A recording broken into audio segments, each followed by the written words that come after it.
Hello everyone, मैं हूं पंकज और हर बार की तरह फिर से लेकर आ गए हैं एक नया वीडियो। और इस बार हम करने वाले हैं unboxing world lightest and smallest DSLR की। जी हाँ, कैनन का EOS 200D Mark II जो कि world lightest and smallest DSLR है। आज उसकी अनबॉक्सिंग करने वाले हैं और जानने वाले हैं कि बॉक्स में हमें क्या क्या चीज़ें मिल रही हैं। जैसे ऊपर अगर हम देखें तो इसमें लिखा हुआ है EFS 1855 IS STM का एक लेंस भी मिल रहा है। तो इसे अनबॉक्सिंग करते हैं और सेटअप करते हैं और कुछ रिकॉर्ड करते हैं वीडियो फुटेज और क्लिक करते हैं कुछ फोटोग्राफ और वीडियो को काफ़ी इंटरेस्टिंग बनाते हैं हर बार की तरह। तो बने रहिए वीडियो के लास्ट तक और चलिए कुछ नया सीखते हैं।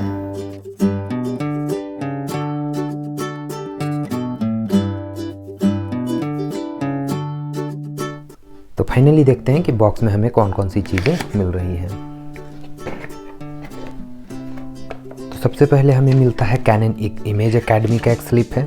कैनन इमेज एकेडमी का जो स्लिप है वो एक्चुअली में क्या है कि जब आप कैमरा परचेज करते हैं और कैनन के साइट पर जाकर अगर आप अपने कैमरे को रजिस्टर करते हैं तो आपको 10 GB का क्लाउड स्टोरेज मिलता है जो कि लाइफ टाइम फ्री है। और साथ ही साथ आपको कैनन के साइट से एक कॉम्प्लीमेंट्री वर्कशॉप भी फ्री मिलता है जिसे आप ऑल इंडिया कहीं भी ज्वाइन कर सकते हैं। नेक्स्ट वन आपको मिलता है image.canon का एक स्लिप है। image.canon क्या है कि एक गूगल ड्राइव के जैसा है जिस पर कि आप नेक्स्ट 30 डेज के लिए अनलिमिटेड कैनन के जो फ़ोटोज़ एंड वीडियोज़ हैं उसे आप स्टोर कर सकते हैं और कहीं से भी उसे आप आसानी से एक्सेस कर सकते हैं। और इसकी सबसे अच्छी चीज़ ये है कि इस पर कोई डेटा लिमिट नहीं है। आप जितनी डेटा चाहें उतने डेटा को स्टोर कर सकते हैं। और सबसे अच्छी चीज़ और एक है कि आप अगर आज ही इसे अपलोड करते हैं तो नेक्स्ट 30 डेज तक ये आपके सेव रहेंगे। और उसी तरह से हर एक जो वीडियोज या फोटोज आप डालते हैं तो जिस दिन आप उसे अपलोड करते हैं उससे नेक्स्ट 30 डेज तक वो वहाँ पर आपको सेव रहते हैं। एक बहुत अच्छी चीज़ है कि अगर आपको स्टोरेज का कभी इशू हो तो आप वहाँ जाकर अपने फ़ोटोज़ एंड वीडियोज़ को अपलोड कर सकते हैं। उसी तरह नेक्स्ट है आपका यूज़र मैनुअल। यूज़र मैनुअल में बहुत सारे लैंग्वेज पर लिखा हुआ है तो आप चाहें तो इसे भी एक बार पढ़ लें। मेरा तो यही सजेशन होगा कि जब भी आप कैमरा ख़रीदते हैं या कोई भी प्रोडक्ट खरीदते हैं तो उसके साथ मिलने वाले यूज़र मैनुअल को आपको एक बार ज़रूर पढ़ना चाहिए। इस पे आपको बहुत सारे safety features and how to use इन सारी चीज़ों के बारे में काफ़ी डिटेल में दी हुई होती है। तो एक बार आपको किसी भी प्रोडक्ट का यूज़र मैनुअल ज़रूर देखना चाहिए।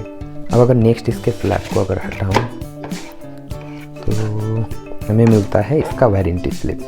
वारंटी स्लिप पर यहाँ पर लिखा हुआ है 2 years वारंटी, 2 साल का वारंटी होता है। एंड वारंटी के जो टर्म्स एंड कंडीशन है वहाँ आपको क्लियरली मेंशन किए हुए होते हैं। आप चाहें तो एक बार इसे देख सकते हैं जिससे कि आपको आइडिया हो जाएगा कि किन चीज़ों पर आपको वारंटी कवर होंगे और किन किन चीज़ों पर वारंटी कवर नहीं होते हैं। वैसे मैं ओवरव्यू के लिए आपको बता देता हूँ कि इसके साथ मिलने वाले पावर केबल, एडाप्टर, बैटरी, नेक स्ट्रैप, इन सारी चीज़ों पर कोई भी वारंटी नहीं होता है। जो वारंटी कवर होते हैं वो इसके लेंस एंड कैमरा के बॉडी पर होता है जो कि 2 years का होता है, बट वो फिजिकल एंड लिक्विड डैमेज नहीं होना चाहिए। नेक्स्ट अगर देखें तो ये है इसका पावर केबल। पावर केबल तो जनरली सेम ही होता है कैनन के कैमराज में। ये रहा है इसका एडाप्टर, ये है इसका चार्जर जो कि है LCE 17। नेक्स्ट वन इसका बैटरी है LPE 17। और LPE 17 बैटरी की मैं बैकअप की बात करूं तो अगर आप फोटोग्राफ्स क्लिक करते हैं तो अराउंड 600 फोटोग्राफ्स आप क्लिक कर सकते हैं। और वीडियोज़ की बात करूं तो लगभग आप 1.5 से 2 घंटे का वीडियो आसानी से इससे रिकॉर्ड कर सकते हैं। उसी तरह से नेक्स्ट वन है ये इसका नेक स्ट्रैप। और पहले भी वीडियोज़ में मैंने बताया है कि जो बेसिक कैमराज होते हैं, स्टार्टिंग रेंज के जो कैमराज हैं, उनके नेक स्ट्रैप पर मॉडल नंबर मेंशन नहीं होता है। वहीं अगर आप प्रोफेशनल कैमराज में थोड़े जाएंगे तो उन सब नेक स्ट्रैप पर उनका मॉडल नंबर लिखा हुआ रहता है, like R6, 90D, 80D। But normal cameras पर ये मेंशन नहीं होता है। वैसे भी जनरली मैं नेक स्ट्रैप यूज नहीं करता हूँ। ये रहा इसका लेंस है EFS 1855 IS STM 1500D में जो मिलता है लेंस उससे ये डिफरेंट है। वो IS2 का लेंस था और इस पर जो लेंस मिल रहा है वो है STM लेंस है। तो इस लेंस के बारे में भी हम डिटेल में बात करेंगे कि इस लेंस क्या खासियत है, इसके लिए एक मैं सेपरेट वीडियो बनाऊंगा जिसमें लेंस के बारे में ही कंप्लीट बात करेंगे हम लोग। तो फिलहाल इसे भी साइड करते हैं। और ये रहा हमारा कैमरा।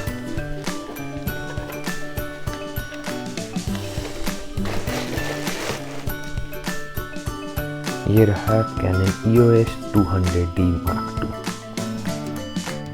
काफ़ी कॉम्पैक्ट सा बॉडी है, काफ़ी लाइट वेट है, वैसे भी ये स्मॉलेस्ट DSLR है तो अच्छा है। वेट अराउंड इसका 625 ग्राम्स के आई थिंक अप्रॉक्स वेट है।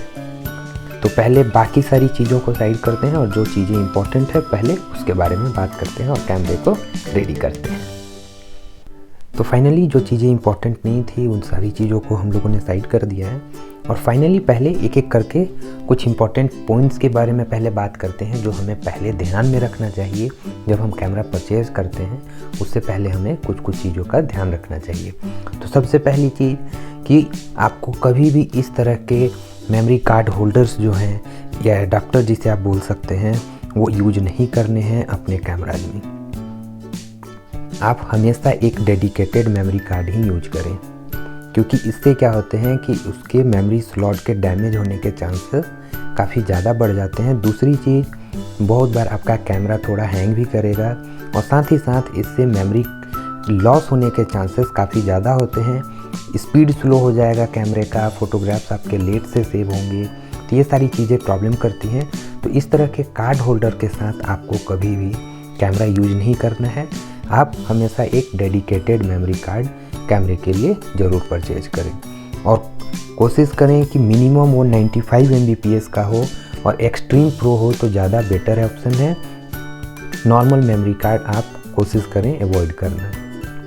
नेक्स्ट मैं बात करूं तो आपको इसका बैटरी का जो कैप है इसे संभाल कर रखना है क्योंकि ये काम आएगा जब आप अपने कैमराज को यूज नहीं कर रहे हैं। तो इसके बैटरी को रखने के लिए ये बहुत अच्छी चीज़ है। इससे बैटरी के जो पॉइंट्स है इस पर रस्ट एंड फंगस के चांसेस कम हो जाते हैं। और साथ ही साथ आप अगर कुछ इस तरह के जगहों पर जाते हैं जहाँ का टेम्परेचर काफ़ी कम होता है, लाइक कुल्लू मनाली, नेपाल चले गए, कश्मीर के तरफ चले गए, तो वहाँ का टेम्परेचर काफ़ी कम होता है।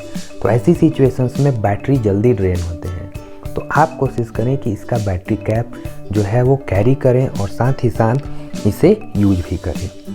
नेक्स्ट अगर मैं बात करूं बैटरी की, तो बैटरी जब भी आप परचेज करते हैं चाहे कैमरे के साथ मिलता है तो उसे आप एटलीस्ट 6 to 8 आवर्स ज़रूर चार्ज करें। इससे बैटरी का बैकअप अच्छा होगा और आप इसे लंबे समय तक आसानी से यूज कर सकते हैं। इसके अलावा आप इसे ओवरनाइट चार्ज ना करें। वोल्टेज फ्लक्चुएशन का अगर इशू है तो आप चार्जिंग अवॉइड करें। थंडरिंग का अगर चक्कर है, थंडरिंग हो रही हो तो आप कोशिश करें कि उसे टाइम पर आप इसे चार्ज ना करें। साथ ही साथ एक और चीज़ का आपको ध्यान रखना है कि जब आप लंबे समय तक अपने कैमरे को यूज नहीं कर रहे हैं तो आप कैमरे से बैटरी को निकाल कर रखें और इस कैप के थ्रू इसे सेफली रखें। और सबसे इम्पोर्टेंट कि कभी भी आप कॉम्पेटिबल हो या फिर डुप्लीकेट बैटरी का यूज ना करें। हमेशा कोशिश करें कि जो जेन्युइन बैटरी है वही परचेज करें और उसी का यूज़ करें। तो डुप्लीकेट एंड कॉम्पेटिबल बैटरी की अगर मैं बात करूं तो वो काफ़ी लंबे समय तक नहीं चलते हैं। जैसे अगर जेन्युइन बैटरी आपका 2 साल 3 साल तक यूज कर सकते हैं तो वो आपको 6 मंथ 3 मंथ्स ही यूज हो पाते हैं। तो मिला जुला कर वो प्राइस आपको उतना ही पड़ना है। इसलिए आप कोशिश करें कि हमेशा जेन्युइन बैटरी ही यूज करें। इससे आपके कैमरे में भी कोई इशू नहीं होगा। और अगर आप duplicate and compatible battery use करते हैं तो हो सकता है आपका चार्जर ख़राब हो और कैमरा भी प्रॉपर फंक्शन ना करे। तो इस चीज़ को आपको अवॉइड करना है। उसी तरह अगर मैं चार्जर की बात करूं तो आपको ओवरनाइट चार्जिंग अवॉइड करनी है, सबसे इम्पॉर्टेंट। दूसरी चीज़ कि थंडरिंग वगैरह के टाइम पर आपको चार्ज नहीं करना है। साथ ही साथ जो जेनसेट्स वगैरह आते हैं उन सब चीज़ों पर आप अवॉइड करें चार्जिंग। और वोल्टेज फ्लक्चुएशन का इशू है तो आपको थोड़ा ध्यान रखना होगा। आप कोशिश करें ऐसी जगहों पर चार्ज ना करें। और सबसे इम्पॉर्टेंट जो चीज़ मैंने भी बोला कि ओवरनाइट चार्जिंग ना करें। रात में बहुत बार क्या होता है ना कि वोल्टेज का जो पावर है वो ज़्यादा होता है, तो ऐसे सिचुएशंस में चार्जर के ख़राब होने के चांसेस काफ़ी ज़्यादा होते हैं। तो आप कोशिश करें ओवरनाइट चार्ज कभी भी ना करें। और सेम आपको भी डुप्लीकेट चार्जर भी कभी यूज नहीं करना है, जैसे बैटरी के लिए मैंने बताया था उसी तरह हमेशा कोशिश करें कि जेन्युइन चार्जर ही अपने कैमरा में यूज करें। तो इन सारी चीज़ों को फ़िलहाल साइड कर, और अब बात करते हैं कि लेंस की कुछ सेफ्टी की पॉइंट्स के बारे में। तो लेंस और कैमरे के बॉडी का जो कैप है इसे आपको संभाल कर रखना है। इसका नॉर्मल कोई यूज तो है नहीं, बट जब सर्विस में जाएंगे तब आपको इसका यूज काफ़ी है, क्योंकि वो without rear lens cap and body cap आपके कैमरे एंड लेंस को एक्सेप्ट नहीं करते हैं। तो आपको इसको भी संभाल कर रखना है।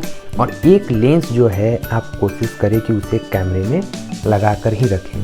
मान लीजिए कि आपके पास सिर्फ यही एक लेंस है, अगर 200D आपने परचेज किया है तो इसी लेंस को आप कोशिश करें कि हमेशा कैमरे में इसी तरह से लगा कर रखें, ना कि आप सेपरेटली रखें, क्योंकि इतनी सेपरेट रखने के लिए आपके पास जनरली ड्राइव कैबिनेट होता नहीं है हम लोगों के पास।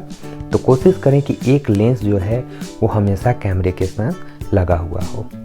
तो सबसे पहले हम इसमें बैटरी को इंस्टॉल करते हैं, मेमोरी कार्ड को। तो इसका कार्ड और मेमोरी कार्ड कंपार्टमेंट ओपन करें, और मेमोरी कार्ड लगाने के लिए आपको यहाँ शेप दिख रहा है, उसी शेप में आप रखेंगे और इसे इंसर्ट कर लें आसानी से। और जब बैटरी लगाना है तो आपको इसका पिन ध्यान रखना है, और नीचे भी आपको पिन दिख रहा है, उसी पर आपको आसानी से इसे इस तरह से लगा दें। एक और चीज़ का आप ध्यान रख सकते हैं कि बैटरी पर एक छोटा कट मार्क्स है यहाँ, तो ये हमेशा आपके राइट हैंड के साइड में होगा। तो इस चीज़ का भी आप ध्यान रख सकते हैं। इसे इंस्टॉल करें, और जब इसे निकालना हो तो अपनी तरफ इसे पुल करेंगे तो ये आसानी से बाहर निकल जाएंगे। उसी तरह मेमोरी कार्ड निकालना है तो इसे आप पुश करें और ये आसानी से बाहर निकल जाएंगे। बैटरी इसलिए मैंने बोला कि इस साइड से इसे आपको पुल करना है, क्योंकि इधर से आप पुल करते हैं, अगर पुश करेंगे तो ये यही अटका हुआ रह जाएगा, तो इसे निकालना डिफ़िकल्ट होगा। इधर से आप पुल करते हैं तो ये आसानी से बाहर निकल जाएंगे। लेंस लगाने की अगर मैं बात करूं तो लेंस लगाने के लिए आपको एक चीज़ का ध्यान रखना है। लेंस पर आपको वाइट साइन दिख रहा है, जिसे कि हम बोलते हैं EFS लेंस माउंट इंडेक्स, और आपको कैमरे के बॉडी पर भी दिखेगा। ये दोनों है EFS लेंस माउंट इंडेक्स। तो इसको एक दूसरे के साथ आपको मिलाना है, इस तरह से प्रॉपरली वो फिट हो जाना चाहिए, और इसे क्लॉकवाइज घुमा दें। एक आपको लॉक का आवाज़ आएगा। इन केस अगर नहीं आता है तो आप इसे फिर से ओपन करें और फिर से लगाएं।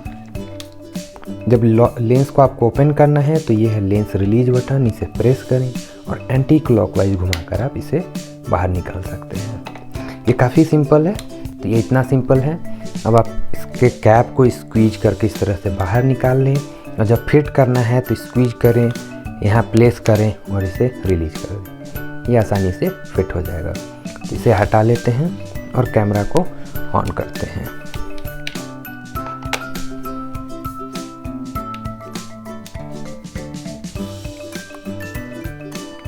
तो कैमरा जब भी आप परचेज करते हैं, दो चीज़ें मैं अक्सर ऐसे वीडियो में अपनी बात करता हूँ, दो चीज़ें आप पहले सेट करके रखें जब भी आप कैमरा ख़रीदते हैं। पहली चीज़ कि कैमरे में आप date, time and time zone को सेट करें, इससे आपको बहुत बेनिफिट है। पहली चीज़, बार बार ये सेट करना नहीं पड़ेगा आपको, क्योंकि जितनी बार नहीं तो आप कैमरा ओपन करते हैं, ऑन करेंगे आप, उतनी बार आपको वो इंडिकेशन देगा टाइम सेट करने के लिए। तो एक इस प्रोसेस से आप बचते हैं। दूसरी चीज़ कि अगर आपने डेट टाइम सेट कर रखा है तो बहुत सारे ऐसे कॉम्पिटिशन्स हैं जिसपे कि 1 साल या उससे कम के ही जो फोटोग्राफ्स हैं आप सबमिट कर सकते हैं। और अगर आपने डेट टाइम सेट नहीं किया है तो कैमरे का बाय डिफ़ॉल्ट डेट लेगा, जो कि जनरली मैन्युफैक्चरिंग डेट होता है। तो ऐसी सिचुएशंस में हो सकता है आप बहुत सारे कंपटीशन में पार्टिसिपेट ना कर पाएँ। तो ऐसी सिचुएशंस को अवॉइड करने के लिए आप हमेशा कोशिश करें कि अपने कैमरे में date, time and time zone को सेट करके रखें। और दूसरी चीज़ कि आप कैमरे में कॉपीराइट इन्फॉर्मेशन भी सेव करके रखें, जिस पर कि आपको 2 ऑप्शन मिलते हैं। एक ऑप्शन होता है author's name and second option होता है कॉपीराइट इन्फॉर्मेशन। वो क्यों सेट करना ज़रूरी है, इसके लिए भी मैंने वीडियोज़ बना रखे हैं, तो एक बार आप कोशिश करें उसे देख लें। तो ये 2 चीज़ें आप हमेशा अपने कैमरे में ज़रूर सेट करें। तो फाइनली हमारा कैमरा हो गया है रेडी, और अब हम कुछ फ़ोटोग्राफ्स क्लिक करते हैं। तो फोटोग्राफ्स क्लिक करने के लिए इस बार मैंने ले रखा है, ये है रूबिक क्यूब। तो आज इसकी फ़ोटोग्राफी करते हैं। और सेम इस लेंस से भी आपको अराउंड 1 फीट का डिस्टेंस मेंटेन करना है। तो जगह कम है, कोशिश करते हैं कि आपको भी फ्रेम दिखाई दे।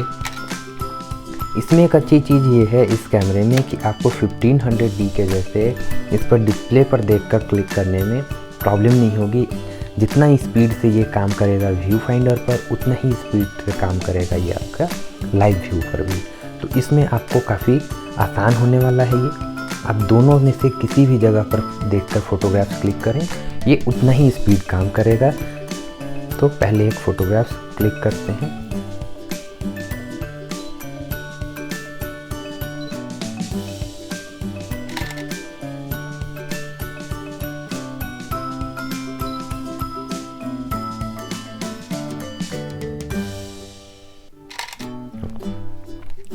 फ़िलहाल मैंने 2 फोटोग्राफ्स क्लिक किया है। मैं डिस्प्ले का लाइट थोड़ा कम कर देता हूँ जिससे कि देखना आसान हो जाए। ये 2 फोटोग्राफ्स मैंने क्लिक किया है और रिज़ल्ट की मैं बात करूँ तो रिज़ल्ट काफ़ी बढ़िया है, क्वालिटी तो काफ़ी अच्छी है। चाहे वो कलर की क्वालिटी हो या फिर डिटेलिंग्स हो, दोनों अच्छी है। तो बाकी भी कुछ फ़ोटोग्राफ्स हैं जो मैंने क्लिक किया है, वो भी मैं आपके साथ शेयर करता हूँ।